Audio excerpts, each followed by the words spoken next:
अपने समय को बांट लीजिए, स्वास्थ्य के लिए भी, आर्थिक आत्मनिर्भरता के लिए, पारिवारिक प्रसन्नता के लिए, सामाजिक प्रतिष्ठा के लिए और ईश्वर के प्रति निष्ठा वफादारी के लिए। और ऐसा समय बांटकर फिर उसका उपयोग करना शुरू करें। ठीक है, जीवन में परीक्षाएं हैं, जीवन में प्रतियोगिता भी है, कंपटीशन भी है। कुछ लोग प्रतियोगिता में भाग लेने के लिए तत्पर रहते हैं और कुछ लोग प्रतियोगिता से भागने के लिए तत्पर रहते हैं।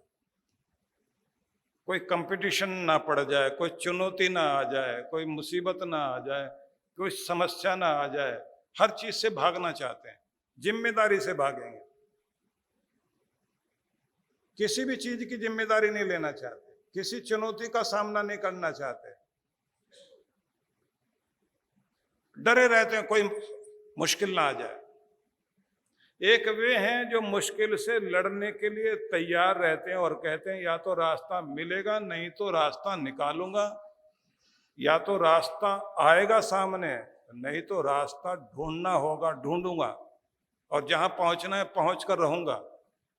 अपनी जिद को अपने रिश्ते खराब करने में मत यूज करना, अपनी जिद को अपनी मंजिल पाने में प्रयोग करके देखिए, आप मंजिल पाओगे। आपके पास जिद है, बढ़ाओ जिद को, लेकिन कहां उपयोग करोगे आप?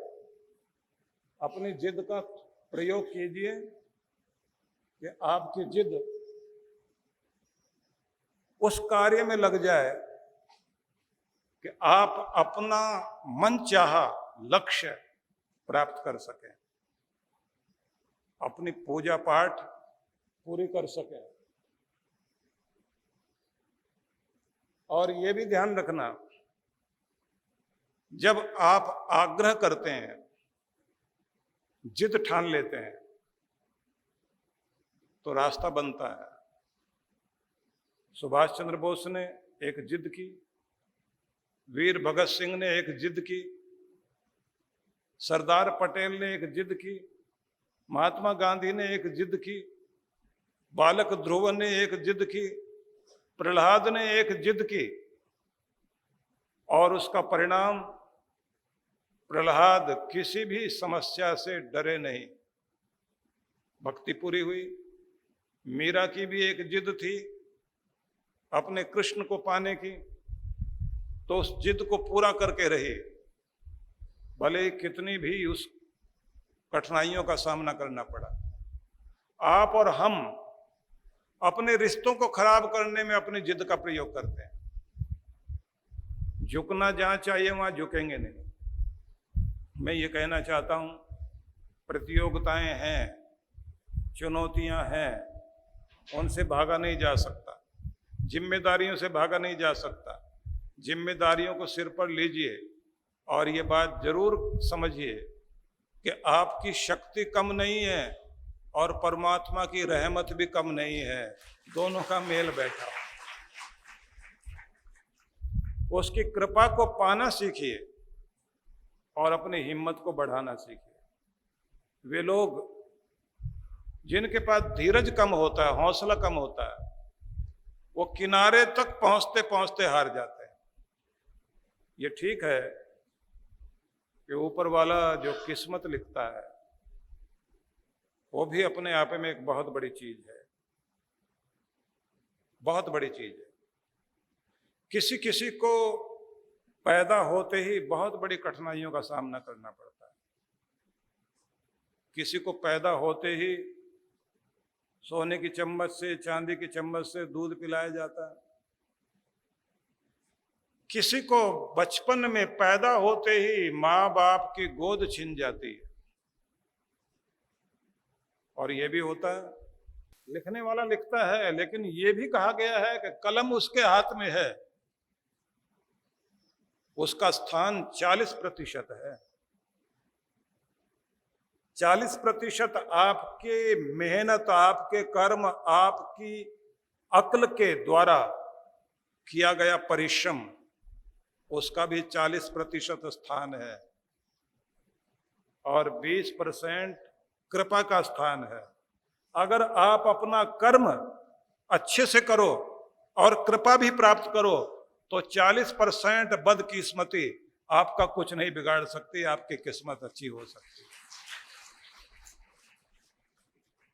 इसलिए जब कहीं ये लिखा हुआ देखो कि मुकद्दर से ज्यादा, किस्मत से ज्यादा और समय से पहले कुछ मिलने वाला नहीं, तो उस पेपर को मोड़ के रख देना नीचे और कहना अक्ल पूर्वक की गई मेहनत से और गुरु और भगवान की कृपा से समय से पहले भी मिलेगा और मुकद्दर से ज्यादा भी मिलेगा।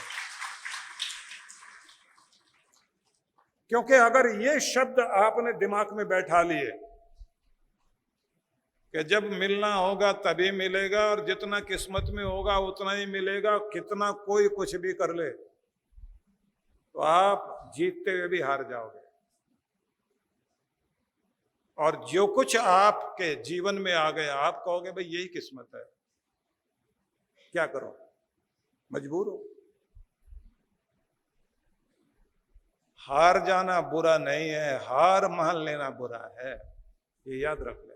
बीमारी आ गई, बीमारी ने हरा दिया, बिस्तर पर लिटा दिया, वो बुरा नहीं। मैं ठीक नहीं हो पाऊंगा ये जब मान लोगे वो बहुत बुरा है।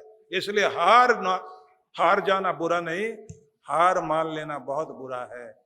इसलिए भले ही हार जाओ लेकिन हार मत मानना, कभी मत आना।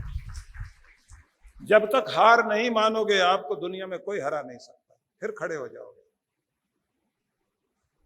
इसलिए मैं ये कहना चाहता हूं, जो आपका मनोबल तोड़ता हो ऐसे विचारों को मस्तिष्क में मत आने देना। जब आपको चारों तरफ अंधेरा नजर आता हो तब भी ये समझ लेना कोई ना कोई प्रकाश की किरण निकलेगी जरूर। और भगवान ने अंधेरे में भी देखने की ताकत दी है आपको, टटोल लोगे आप। दुनिया में ऐसे लोग हुए जिनकी जिंदगी अंधेरे में थी, जिनको आप कहें गूंगा भी हो, बहरा हो, अंधा हो, ऐसा व्यक्ति क्या करेगा? एक महिला जिसका नाम था हेलन केलर, उसे दुनिया के 17 विश्वविद्यालयों ने डॉक्टरेट की उपाधि दी। और उसके विचार कभी पढ़ के देखिए आप, आग के अक्षर हैं।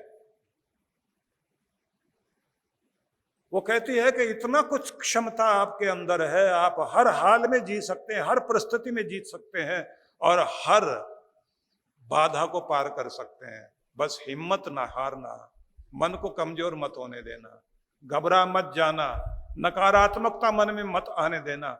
आप अपने मन में पॉजिटिव थिंकिंग रखना। ऐसी कोई दुनिया की बाधा नहीं जिसे आप पार नहीं कर सकते, और ऐसी कोई मंजिल नहीं जिसे आप नहीं पा सकते।